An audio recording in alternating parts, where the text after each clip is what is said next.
आप सभी वैष्णव जन को श्री हरिवंशी श्री सद्गुरु देव भगवान की जय हो। महाराज श्री की कृपा से, उनके श्री चरणों के बल से हम साधक संजीवनी कथन और श्रवण करके, मनन और चिंतन करके अपने हृदय में इन सूत्रों को गुरु कृपा से धारण करने का प्रयास करेंगे। साधक संजीवनी। सबके अंतर्यामी अर्थात सबके भीतर की बात जानने वाले साक्षात भगवान श्री कृष्ण ने पांडवों के पक्ष में खड़े होकर 5 जन्य नामक शंख बजाया। भगवान ने पंचजन नामक शंख रूपधारी दैत्यों को मारकर उसको शंख रूप से ग्रहण किया था, इसलिए इस शंख का नाम 5 जन्य हो गया। राजसूय यज्ञ के समय अर्जुन ने बहुत से राजाओं को जीतकर बहुत धन इकट्ठा किया था। इस कारण अर्जुन का नाम धनंजय पड़ गया। निवातक वचादि दैत्यों के साथ युद्ध करते समय इंद्र ने अर्जुन को देवदत्त नामक शंख दिया था। इस शंख की ध्वनि बड़े जोर से होती थी, जिससे शत्रुओं की सेना घबरा जाती थी। इस शंख को अर्जुन ने बजाया। हिडंबासुर, बकासुर, जटासुर आदि असुरों तथा कीचक, जरासंध आदि बलवान वीरों को मारने के कारण भीमसेन का नाम भीमकर्मा पड़ गया। उनके पेट में जठराग्नि के सिवाय वृक नाम की एक विशेष अग्नि थी, जिससे बहुत अधिक भोजन पचता था। इस कारण उनका नाम वृकोदर पड़ गया।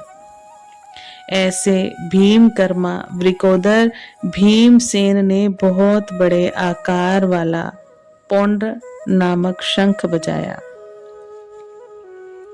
अर्जुन, भीम और युधिष्ठिर ये तीनों कुंती जी के पुत्र हैं, और नकुल और सहदेव ये दोनों माद्री के पुत्र हैं। ये विभाग दिखाने के लिए ही युधिष्ठिर के लिए कुंती पुत्र विशेषण दिया गया है। युधिष्ठिर को राजा कहने का तात्पर्य है कि युधिष्ठिर जी वनवास के पहले अपने आधे राज्य इंद्रप्रस्थ के राजा थे, और नियम के अनुसार 12 वर्ष वनवास और 1 वर्ष अज्ञातवास के बाद वे राजा होने चाहिए थे। राजा विशेषण देकर संजय ये भी संकेत करना चाहते हैं कि आगे चलकर धर्मराज युधिष्ठिर ही संपूर्ण पृथ्वी मंडल के राजा होंगे। महारथी शिखंडी बहुत शूरवीर था।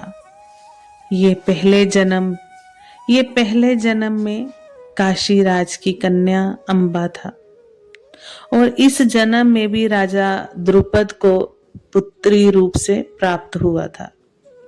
आगे चलकर यही शिखंडी स्थूनाकरण नामक यक्ष से पुरुष तत्व प्राप्त करके पुरुष बना।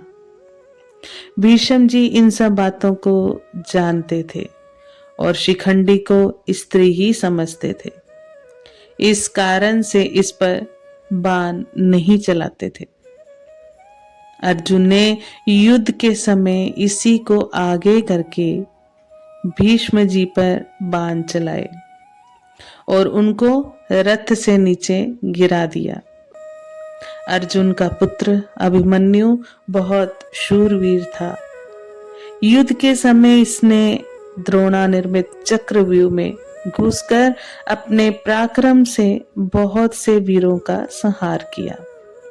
अंत में कौरव सेना के 6 महारथियों ने इसको अन्याय पूर्वक घेर कर इस पर शस्त्र अस्त्र चलाए दुशासन पुत्र के द्वारा सिर पर गधा का प्रहार होने से इसकी मृत्यु हो गई।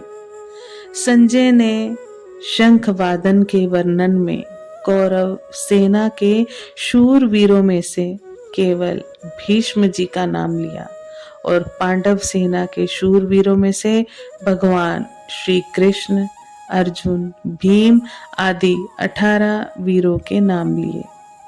इससे ऐसा प्रतीत होता है कि संजय के मन में अधर्म के पक्ष कौरव सेना का आदर नहीं है, इसलिए वे धर्म के पक्ष का अधिक वर्णन करना उचित नहीं समझते, परंतु उनके मन में धर्म के पक्ष पांडव सेना का आदर होने से और भगवान श्री कृष्ण तथा पांडवों के प्रति आदर भाव होने से वे उनके पक्ष का ही अधिक वर्णन करना उचित समझते हैं और उनके पक्ष का वर्णन करने में ही उनको आनंद आ रहा है।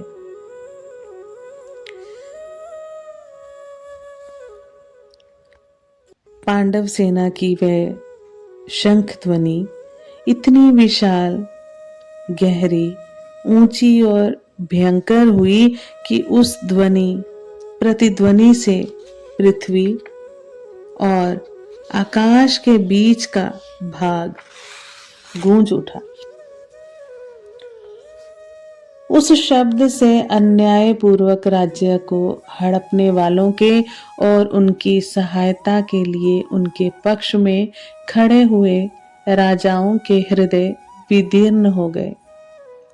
तात्पर्य है कि हृदय को किसी अस्त्र शस्त्र से विदीर्ण करने से जैसी पीड़ा होती है, वैसे ही पीड़ा उनके हृदय में शंख ध्वनि से हो गई। उस शंख ध्वनि ने कौरव सेना के हृदय में युद्ध का जो उत्साह था, बल था, उसको कमजोर बना दिया, जिससे उनके हृदय में पांडव सेना का भय उत्पन्न हो गया।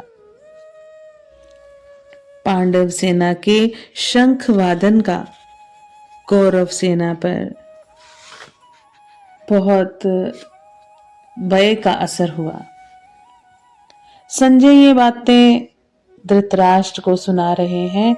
धृतराष्ट्र के सामने ही संजय का धृतराष्ट्र के पुत्रों अथवा संबंधियों के हृदय विदीर्ण कर दिए, ऐसा कहना सभ्यतापूर्ण और युक्ति संगत नहीं मालूम देता। इसलिए संजय को धारतार राष्ट्रानाम न कहकर तावकी नानाम, आपके पुत्रों अथवा संबंधियों के, ऐसा कहना चाहिए था, क्योंकि ऐसा कहना ही सभ्यता है। इस दृष्टि से यहाँ धारतार राष्ट्रानाम पद का अर्थ जिन्होंने अन्याय पूर्वक राज्य को धारण किया, ऐसा लेना ही युक्ति संगत तथा सभ्यतापूर्ण मालूम देता है। अन्याय का पक्ष लेने से ही उनके हृदय विदीर्ण हो गए। इस दृष्टि से भी ये अर्थ लेना ही युक्ति संगत मालूम देता है। यहाँ शंका होती है कि कौरवों की 11 अक्षौणी सेना के शंख आदि बाजे बजे तो उनके शब्द का पांडव सेना पर कुछ भी असर नहीं हुआ, पर पांडवों की 7 अक्षौणी सेना के शंख बजे तो उनके शब्द से कौरव सेना के हृदय विदीर्ण क्यों हो गए? इसका समाधान ये है कि जिनके हृदय में अधर्म, पाप, अन्याय नहीं है, अर्थात जो धर्म पूर्वक अपने कर्तव्य का पालन करते हैं, उनका हृदय मजबूत होता है, उनके हृदय में भय नहीं होता। महाराज श्री की कृपा से आगे भी हम इस वाणी को आगे बढ़ाने का प्रयास करेंगे। आज हम वाणी को यही विश्राम देते हैं। आप सभी वैष्णव जन को श्री हरिवंशी श्री सद्गुरुदेव भगवान की जय हो। जय जय श्री हित हरिवंश।